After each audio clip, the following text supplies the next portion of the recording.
Your dog gets up the second you do. You head to the kitchen. They follow. You walk down the hallway. Soft paws behind you. You close the bathroom door, and there they are on the other side. At first, it feels cute, then maybe a little clingy, maybe even a little strange. And honestly, it makes sense to wonder about it. Because if your dog follows you everywhere, it can look like simple neediness, but a calmer explanation may be hiding in the pattern. Hidden dog signals. Understand your dog better. It is such a small behavior, a dog walking behind you from one room to another. But it does not feel small when it keeps happening. You start noticing the pattern: bedtime, laundry, bathroom trips, the moment you stand up from the couch, the moment the house gets quiet. And that is not overthinking, that is observation. When dogs cannot explain their behavior in words, owners start reading the pattern. You see the repetition, and your mind fills in the meaning. Maybe you read it as love. Maybe you read it as dependence. Maybe you wonder if your dog is anxious every time you leave the room. What makes this behavior tricky is that it really does mean something, just not always the first thing we assume. That is the common read. My dog follows me because they are clingy, too dependent, maybe even developing separation anxiety. And yes, sometimes owners jump to that because the behavior is so constant. If your dog is always there, it is easy to think the message is, "I cannot be okay unless you stay in sight." But following by itself does not prove that. That matters.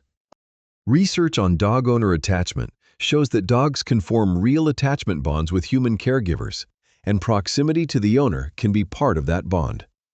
But proximity alone is not the same thing as pathology, and following alone is not enough to label a dog anxious.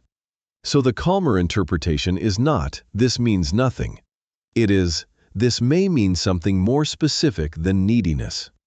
Your dog may be staying close to the most familiar, behaviorally relevant thing in the environment: you. Not because every step away is a crisis, but because in many moments you are the center of routine, movement, information, and comfort. Sometimes it is attachment. Dogs can use their owners as a kind of secure base. In studies, many dogs show stronger owner-oriented proximity and contact behavior than they do with strangers, especially when the owner matters to the task or the situation. But attachment is only one layer. Sometimes your dog is following movement. You stand up, the room changes, the moment changes, a transition starts, and transitions matter to dogs. The person who gets up from the couch may also be the person who opens the back door, fills the bowl, turns off the lights, heads toward bed, or disappears behind a door for a few minutes. Over time, dogs learn the rhythm of that. So following can become part of routine tracking as much as affection. Sometimes your dog is also monitoring, not in a controlling way, in a social way.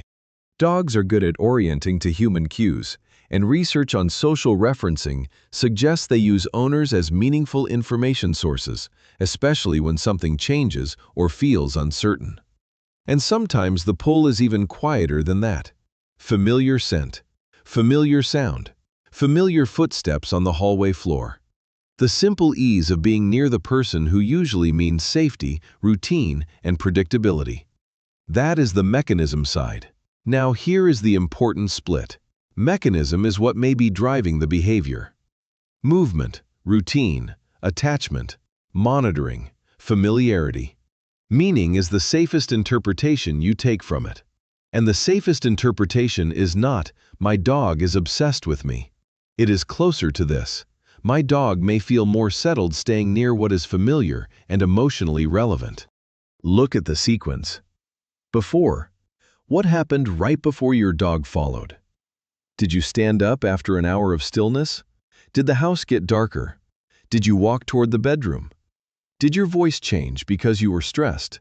Did someone leave? Behavior. How did your dog follow? Loose body? Quiet pace? Soft eyes? Did they just drift behind you? Or was it frantic, pacing, whining, unable to settle? After. What happened once they got near you? This part matters more than most owners realize.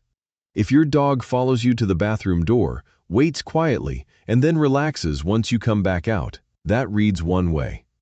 If your dog follows you through the house all evening, settles every time you stop moving, and mainly seems interested in staying near the center of activity, that reads another way.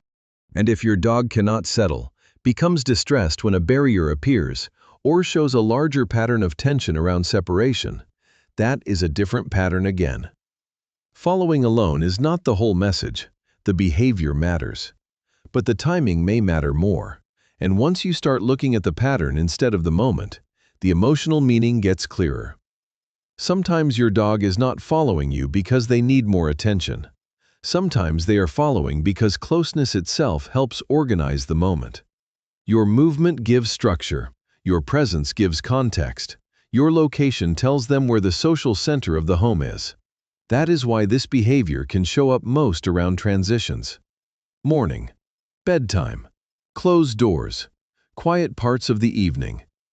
Moments when your dog checks where you are before they decide where to be. And for a lot of owners, this is the emotional turn. What looked needy may actually be familiar. What looked excessive may actually be regulating. What looked like, "my dog cannot leave me alone," may sometimes be, "my dog feels more settled when they know where I am." That does not make every following pattern healthy, and it does not make it proof of deep love every single time. But it does offer a calmer read. Sometimes closeness is the behavior. Sometimes comfort is the meaning. So how do you respond without overreading it or accidentally turning every follow into a big event? Do not start by asking, "Is my dog clingy?"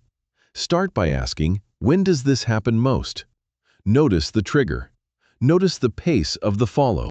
Notice whether your dog relaxes once they are near you. Notice whether it happens around routine transitions, stress, closed doors, or unfamiliar moments.